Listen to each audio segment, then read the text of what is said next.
I'm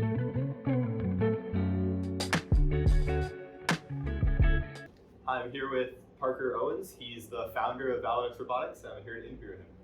So, tell me a little about your current role in Fabric. Yeah, absolutely. I founded Velodex about 6 months ago. I've been working on it for longer, of course, but we're doing robotic manipulation for food production. So I'm the founder and also the CEO, so I wear a lot of hats. And it's a super early stage company, so there's a whole different set of tasks to do in different areas. So I have a really technical background. I did robotics for my PhD, and then I worked in Amazon Robotics for 4 years, and I worked in cruise self-driving cars for the past 2 years. So technical founder, but I'm doing a lot of the business aspects as well. Yeah. And what does your startup do? Like, can you talk a bit more about that? Yeah, so we're looking at building robotic manipulation for fresh food production. So there's a lot of areas where I think manipulation is useful. I think you've talked to a number of these folks, right? But you look at the different aspects. There's the manufacturing side of things. There's another category of logistics like Amazon, and then there's this whole space around food production, fresh food production. It's a huge market. There's a lot of people that make food, but it's really unaddressed by robotics, and I think there's a lot of opportunity to really help out in the food production space. You have within that category manufacturing, like large-scale food manufacturing, like the Nestle's of the world, but then you also have anything on the food service side, which is like individual restaurants in that area. So what we want to do is really provide a tool that folks can use in these different areas of business to help out with some of the tedious and mundane tasks that people just don't want to do in these spaces. Right. And I kind of assumed there isn't one, but what would you say is like a typical day for you on your job? Well, it's all over the place. I can tell you. Let me tell you what my week was like. Okay. Yeah. How the days go. Yeah. So on Monday, I was heads down in my garage building a robot. So training it, I was doing some imitation learning, a lot of technical work. On Tuesday, I was documenting some of the results of that, so I could get feedback on it and figure out the direction to go.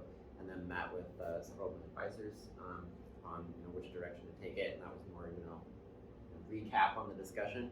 On Wednesday, I had probably 8 investor calls, and then yesterday I was at CDL standing up in front of a room,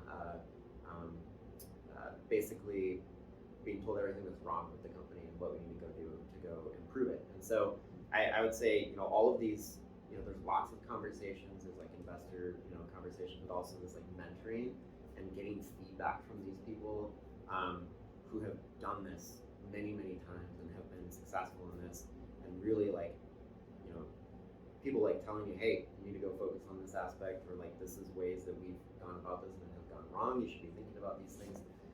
It's a lot of listening, I would say, and then a lot of acting on the feedback that you receive. So my day-to-day is really a lot of listening. What would you say is your favorite part about the week? Working on the robot. Yeah. Yeah. And if you had to say, what would be your least favorite?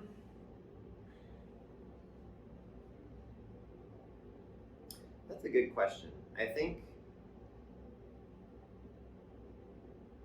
I will say when I first started this, because I did my PhD. I was working in the lab like every day, not talking to people as much as I do now. Like I talk a lot.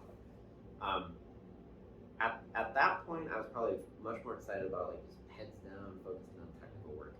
And I thought when I started this that like having those conversations and building relationships was going to be, as a technical person who likes to do a lot more of the hands-on work, that was a part that I was a little more tenuous or nervous about or something that I thought I was going to like as much. I actually loved it a lot more than I thought I would. Now, the parts that I don't like about this are, engaging in like legal contract discussions and like trying to figure all that stuff out. That's why I pay a legal team to do it, but I still have to, go work through these things. It's just not as exciting to me. I think there's parts of that are very exciting to other people, and those are the types of people I tend to bring on board so they can go do that and be excited about that kind of work. So I think those areas that are like super outside of Privet, they're important. You gotta spend time on them. So I try to get all of them out of the way at the beginning of the day so they can, they're done, and I can focus on the things that are like more, a little more exciting to me personally. And you mentioned you have a PhD. So like, Yep. what did you do for that? Where did you go to college? Yeah, so I went to University of Washington for my PhD. I did imitation learning for manufacturing robotics. So we were doing basically when you assemble aircraft, there's these you've got the wings that are added on. There's this wing body joint that happens. So I was working with Boeing for this. My thesis was about inside of this wing. You have to assemble a lot of the different aspects, like put fasteners in, you have to clean out the holes, you have to route cables, and you have to seal it all up because the fuel goes inside of the wing afterwards. And so there's a lot of different operations that happen inside the wing after like the skin has been attached, and it's a really tight, horrible space to work in. They hire tiny people to go work in these spaces. So the idea was we put like a small little flexible robot in that just bolt it down, or not even bolt, you just clamp it down to the stringers inside the wing, and then it would have a little tool at the end, super flat, and like extend out, scare type arm. And then my PhD was on teaching that robot and teleoperating that robot to do skills or tasks inside the wing, so that a person didn't have to climb in there and do it. So we started with inspection, just moving the camera around like a teleop device, and then got to the point where I did my thesis on interaction control or force control. Learned force control to do like a cleaning operation. So cleaning out all the holes that have been drilled out before you put the fasteners in. And it went down the path of shared autonomy. So like we can teach it to do something, but then when it encounters an anomaly condition, how do we give that control back to the person so they can manage maybe a couple of these things and speed up their process? And so that was what I worked through during my PhD. It was in the mechanical engineering department, but worked closely with computer science. And then prior to that, I did my undergrad in electrical and computer engineering at University of Arizona. And going into college, did you always know you like wanted to get a PhD and like go into the robotics field? No. When I was younger, I was all over the place. At one point, I wanted to fly like fighter jets. I thought that was pretty cool. Like kind of like high octane activities, right? I think at another point, I was more interested in music. For a while, I was playing the guitar and like thought I was going to go do that. My parents are pretty technical. My mom was more on like the biology side, and my dad's an engineer, and so definitely turned me on to engineering very early on. But one of the things I got excited about was when I was going through the music phase. Like there's music production, right? And so like, how do you actually like mix signals so that it sounds good? Because every time I mixed it, it sounded awful. And I started going through and messing with this and like bought like recording equipment and like put it together. And it got me interested in electrical engineering. And so that's how I got into electrical engineering. Then I was in school and I was learning signal processing, and then I discovered controls. I was like, oh, this is way cooler than music. And so I ended up going down discrete control theory, and then got a job in aerospace through some of my connections at University of Arizona, and was working in defense for a couple of years, and got introduced to my advisor at the University of Washington through my manager, who was working, was my first job out of school. And so it was really this like unexpected way into robotics. Like I really got into robotics when I came up to my PhD. I thought I'd be probably doing aerospace, to be honest with you. But when I came up to UW and saw what was going on with robotics, I was like, this is super cool. I got to be in on this. So, yeah. Can you talk a little bit about your like first job out of college or in college? Yeah, so I worked in the defense industry. I was working on control surfaces. So when you have like airplane wings or like guided projectiles or anything like that, you have actuators that will adjust like the pitch of the control surface. So like ailerons or flaps, that sort of thing, or like fins on a projectile. And so I worked on the motor and like the control loop that actually induced these different movements. Really high performance. So it's like the most high performance thing I've ever encountered. There might be something more performant, but like this stuff is like so fast. Like the requirements make it look make robotics look like kind of tame by comparison, but they're also expensive too. And the other piece about it is, in the aerospace industry, testing is so expensive. So if you go fly an airplane or you go launch a rocket or something like that, it's tens of millions, if not more, per flight that you do, right? And so you have to do a lot of simulation and characterization of what you're building before you even go into that test to ensure that you're not going to go blow $10 million and have to go learn about it again. That's actually one of the things I got super excited about with robotics, is that I can sit at a table and like hit go on the keyboard, and this thing will just move and give me instant feedback on whether it works or not. And so there's a lot of people that are interested in simulation. I'm detouring here, but a lot of people that are interested in simulation and robotics. But that first job taught me that, like, you gotta think about the value and utility of simulation and things like this based on like not just the industry you're focused on, but like the broader context around multiple industries. I think that's like, even though the job was like different than robotics, that initial learning that I got like shaped my perspective on how I approach problems. So, yeah. And do you think that's what like a typical entry level role looks like? I think so. My role was, I got excited about controls. My professor was. I think one of the things that I think there's a whole different spectrum of what like entry level roles can look like, and it's also changing a lot too, like with things like AI and what software coding means these days, right? I think I think the most important thing that I found is like you build relationships with people, and there's these people throughout your career that like take a bet on you. And more importantly than like maybe the role is the person that's taking the bet on you, and like focusing on,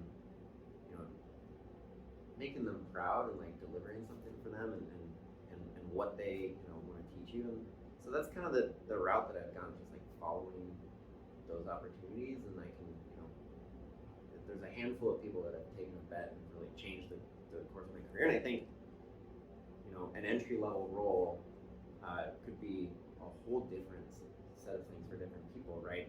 But I think if there's someone that you work with, like either at school or like through like internships or something like that, who like takes an interest and like really like go above and beyond for everything you're doing, these roles these become opportunities, and the opportunities grow and expand as you go. So it's kind of tough. Like an entry level role could be a wide variety of things, right? Yeah. Hope that answers your question. Yeah. Okay.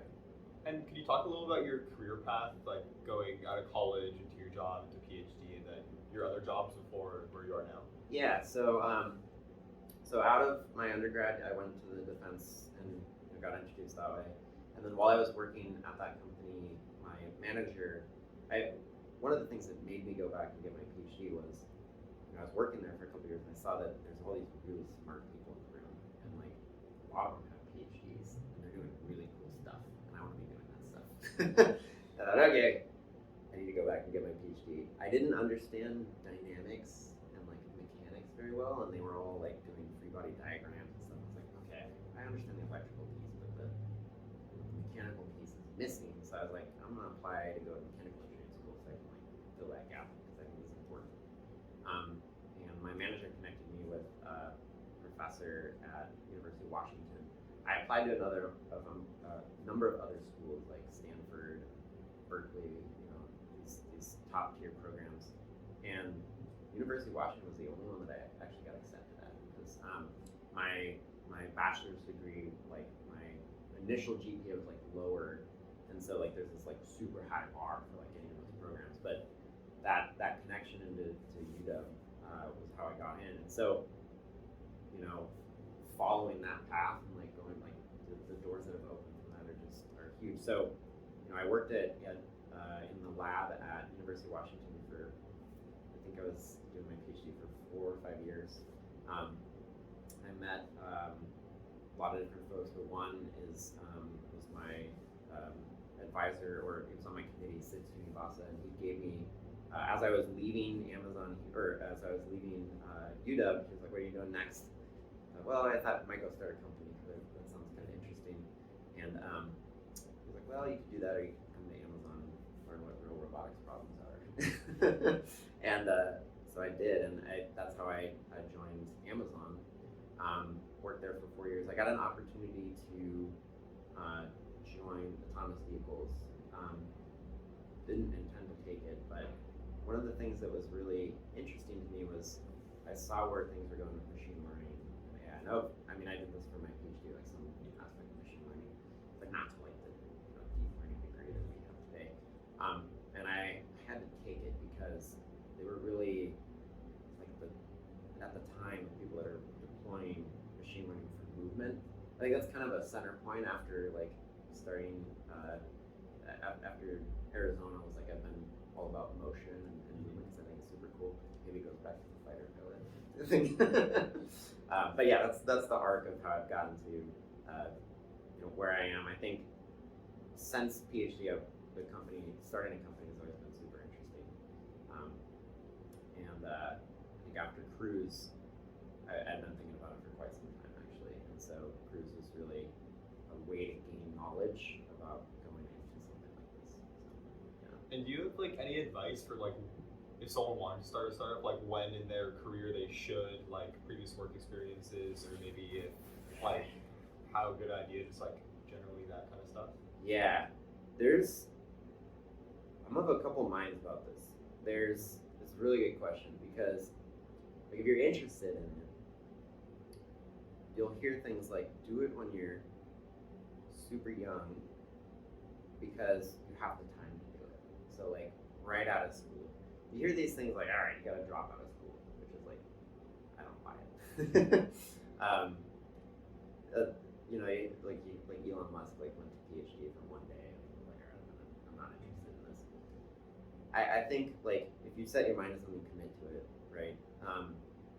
But I think while you're young, you have the opportunity to, you're super flexible with your time, but you haven't learned as much about like how businesses operate and stuff like that. So I think a lot of the people who build businesses and been like serial entrepreneurs and are successful, the company that you're hearing about is not the first company that they did. It's like the fifth. And when you talk to people or when you meet people like that, it's this like serial entrepreneur person who just like has been doing this from the dorm room of their building from day one.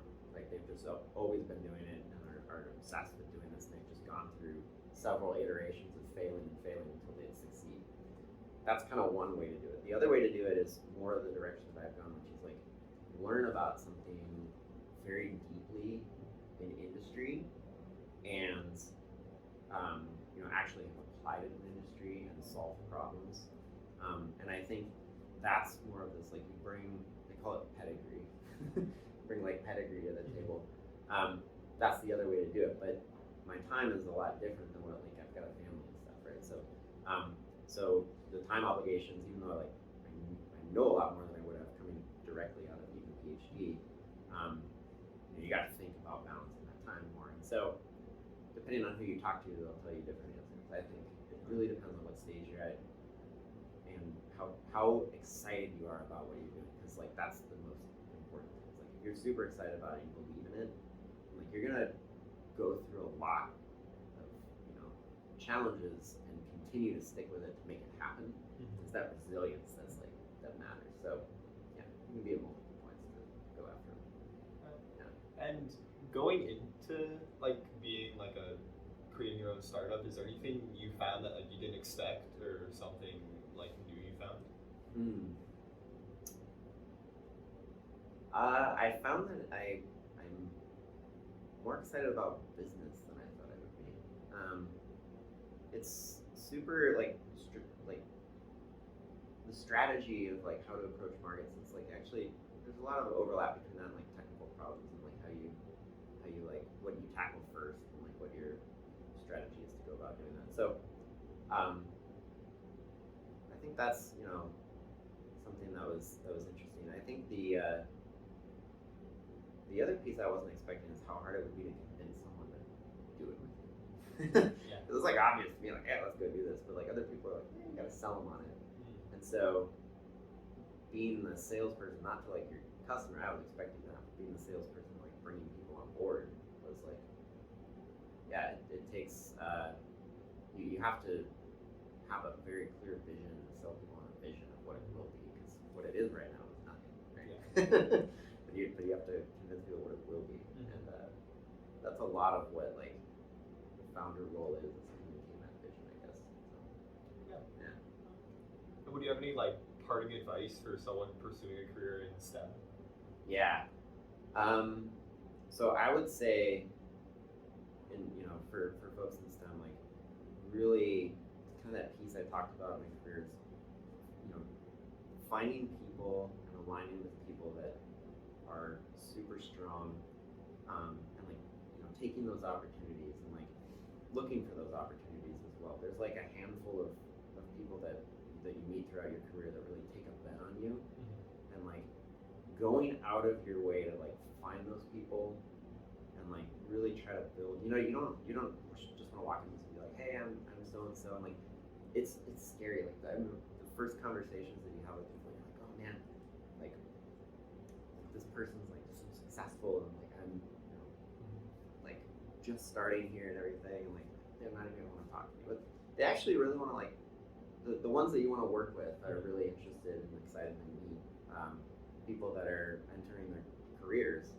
And I think the main thing is, just ask, just start talking to them. You want to have something that's like interesting.